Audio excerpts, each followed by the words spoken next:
খিলঞ্জীয়াৰ ভোটদানেৰে ৰাজ্যত স্থাপন হ'ল নতুন অভিলেখ।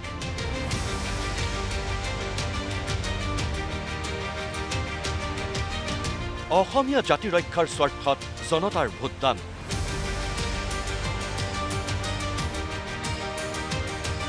বাংলাদেশী মিয়াৰ আগ্ৰাসন ৰুধিবলৈ হিল দল ভাঙি ভোট দিলে প্ৰতিজন খিলঞ্জীয়াই।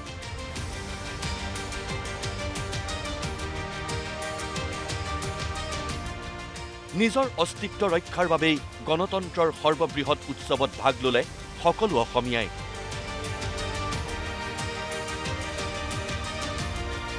এয়া জাতিটোৰ বাবেই শুভ লক্ষণ বুলি প্ৰতিক্ৰিয়া ডক্টৰ হিমন্ত বিশ্ব শৰ্মাৰ। গণতন্ত্ৰৰ বাবেও এটা অতি আনন্দৰ বিষয় যে যি অসমীয়া মানুহে ভোট দিব নগৈছিল, এতিয়া অসমীয়া মানুহে হিল্লল ভাঙি এইবাৰ ভোট দিব আহিছে। 2016 চনৰ পৰা লাহে লাহে লাহে লাহে আমাৰ মানুহৰ পাৰ্চেণ্টেজটো বাঢ়ি আছিলে, কিন্তু এইবাৰ ই পিক পালেগৈ। কিছুমান চেণ্টাৰ অসমীয়া মানুহৰ চেণ্টাৰত 94-95% পুলিং হয়।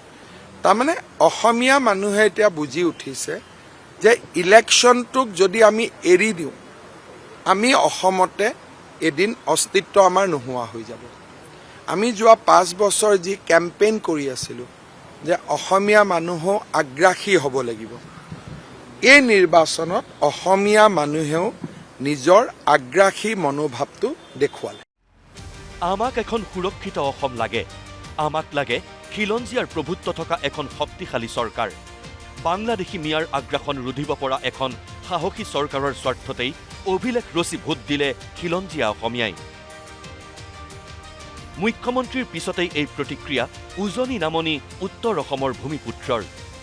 বৰ্তমান চৰকাৰখনে যিটো জাতি মাটি ভেটি সুৰক্ষাৰ স্বাৰ্থত ৰাইজে ভাবিছে নহয় আমি খিলঞ্জীয়াবিলাক জাগ্ৰত প্ৰহৰীৰ নিচিনা আমি আগবাঢ়িব আহিব লাগিব, আৰু এই নিৰ্বাচনে প্ৰমাণ কৰি দিলে যে খিলঞ্জীয়ায়ো এটা নিৰ্ণায়ক ভূমিকা ল'ব পাৰে। এইবাৰ অসমীয়া মানুহ একত্ৰিত হৈছে। অসমীয়া ভাষা খিলঞ্জীয়া সংস্কৃতি সুৰক্ষিতৰ বাবে অসমীয়া মানুহে এবাৰ হিলদোল ভাঙি ভোট দিছে। হাজাৰ হাজাৰ মানুহ নিজৰ টকা পইচা খৰচ কৰি ভোটদান কৰিব আহিছে। আমাৰো খিলঞ্জীয়া মানুহখিনিৰ এটা জাতি মেটি সুৰক্ষাৰ স্বাৰ্থত, খিলঞ্জীয়াৰ স্বাৰ্থত, জাতি ভেটিৰ স্বাৰ্থত আজি অসমীয়া মানুহে ইমান হাৰত ব্যাপক হাৰত ভোটদান কৰিছে। প্ৰতিজন অসমীয়াই এতিয়া উপলব্ধি কৰে বাংলাদেশী মিয়া মুছলমানৰ আগ্ৰাসন বশ কৰিবলৈ ভোটদান কৰিবই লাগিব। কাৰণ কোনো অসমীয়াই মিয়াৰ ওচৰত মূৰতল কৰি জীয়াই থাকিব নোখোজে, যাৰ প্ৰতিফলন সম্পূৰ্ণৰূপে পৰিস্ফুট হৈ পৰিল বৃহস্পতিবাৰৰ ভোটদানত। প্ৰতিজন ভোটাৰে নিউজ লাইভক কৈ গ'ল মনৰ অনুভৱ।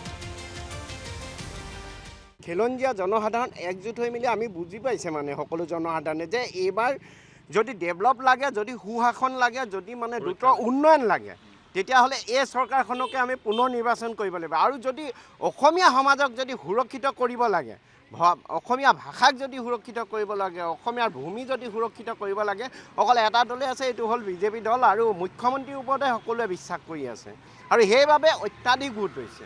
যুগ যুগ ধৰি অসমীয়া মানুহৰ মাজত এটা ভয় আৰু শংকাৰ মাজত আছে যে অসমীয়া মানুহৰ ভাষা সংস্কৃতি নিজৰ পৰিচয় ক'ত হেৰাই যাব নেকি। অবৈধ বাংলাদেশী আগ্ৰাসনে অসমীয়া মানুহৰ ভৱিষ্যত একদম নাইকিয়া কৰি পেলাইছিলে। কিন্তু যোৱা দিনবিলাকত চৰকাৰখনে যিধৰণে উচ্ছেদ কাৰ্যসূচী কৰি পেলানি অসমীয়া চৰকাৰী ভূমি বা অসমীয়া ভাষা সংস্কৃতিৰ প্ৰতি ভাবুকি আহিছিলে, যিধৰণে তেখেতসকলে মোকাবিলা কৰিবলৈ সক্ষম হৈছে, চৰকাৰখনৰ প্ৰতি ৰাইজে সেই আস্থা আৰু বিশ্বাসত ৰাখি এবাৰ হিলদোল ভাঙি ওলাই আহিছে।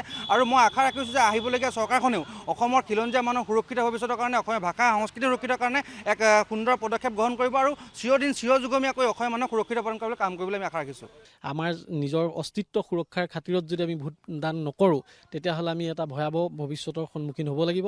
গতিকে বৰ্তমানৰ যিটো ভোটৰ হাৰ বৃদ্ধি পাইছে, ভোটৰ হাৰ বৃদ্ধি পোৱাটো মূলতঃ আমাৰ যিটো অস্তিত্বৰ সংকট, সেই সংকটৰ পৰা পৰিত্ৰাণ বিচাৰি আমাৰ নিজৰ স্বাৰ্থ সুৰক্ষিত কৰা বা খিলঞ্জীয়াৰ স্বাৰ্থ সুৰক্ষিত কাৰণেই ভোটদান কৰা হৈছে। খিলঞ্জীয়া মানুহখিনি দেখিছে যে নাই, বাহিৰৰ পৰা মানুহতো লাখ লাখ মানুহ আহি আছে, আমি যদি ভোট দিবলৈ নাযাওঁ তেতিয়াহ'লে আমাৰে নিজৰে বিপদ। গতিকে নিজৰ খিলঞ্জীয়া মানুহৰ স্বাৰ্থৰ সুৰক্ষাৰ খাতিৰত সকলোবিলাক মানুহ ওলাই আহিল আৰু ভোট যথেষ্ট পৰিমাণে দিলে। প্ৰথমবাৰ দেখিছোঁ যে ইমান অভূতপূৰ্ব এটা সংখ্যক, মানে ৰেকৰ্ড সংখ্যক বুলি ক'লে ভুল নহ'ব, ৰেকৰ্ড সংখ্যক ভোট কালি অসম বিধানসভাৰ নিৰ্বাচনত ৰাইজে দিলে। ভোট এইকাৰণে দিলে যে চৰকাৰৰ যিবোৰ জনমুখী আঁচনি আজিৰ তাৰিখত সৰ্বনিম্ন স্তৰৰ পৰা মধ্যবিত্তলৈকে সকলো শ্ৰেণীৰ ৰাইজে পাইছে, আৰু সকলো ৰাইজ 100% সুখী। বাংলাদেশী মিয়াৰ কামিহাৰ ভাঙি দিম বুলি মুখ্যমন্ত্ৰীয়ে মুকলিকৈ কৰা সাহসী মন্তব্যই প্ৰতিজন খিলঞ্জীয়াৰ মন মগজুত ক্ৰিয়া কৰি গ'ল। এক প্ৰকাৰ ডক্টৰ হিমন্ত বিশ্ব শৰ্মাৰ বক্তব্য শ্লোগানত পৰিণত হ'ল, যাৰ বাবে অসমত ভোটদানৰ অভিলেখ হ'ল। এই প্ৰতিক্ৰিয়া প্ৰতিজন সচেতন ভোটাৰৰ। 100% ক্ৰিয়া কৰিছে।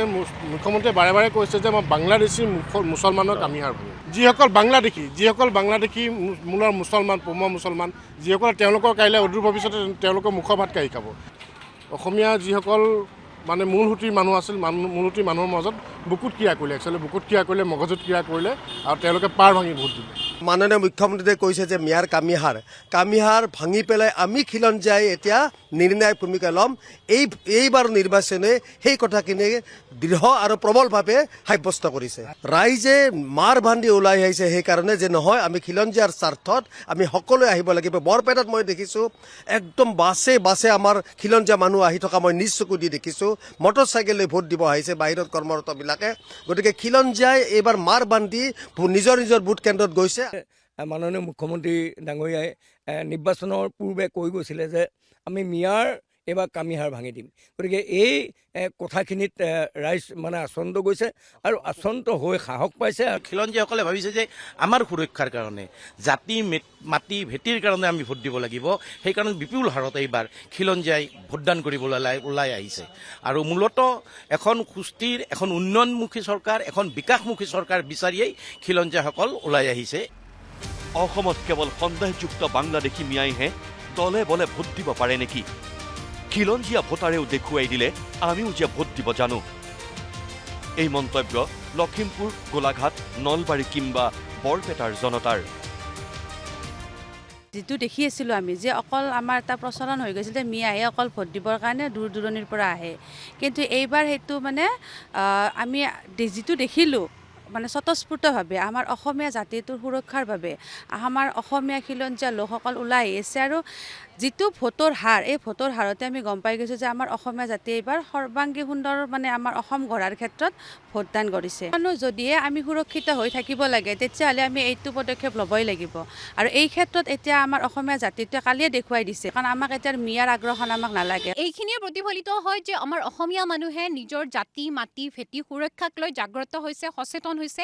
আৰু সেইকাৰণে 2026 চনৰ নিৰ্বাচনটো আমাৰ অসমৰ ইতিহাসত আটাইতকৈ গুৰুত্বপূৰ্ণ নিৰ্বাচন বুলি ক'ব পাৰি। যেনজিসকলে জানিছে যে অসমখন সুৰক্ষিত থাকিবলৈ হ'লে আমাৰ অসমীয়া মানুহ জাগ্ৰত হ'ব লাগিব, সচেতন হ'ব লাগিব। আগতে মিয়াখিনিয়ে ভোট দিছিলে, এতিয়া আমাৰ অসমীয়াখিনিৰ ভোটৰ শতাংশ বেছি হৈছে, কাৰণ অসমীয়াখিনি সাজু।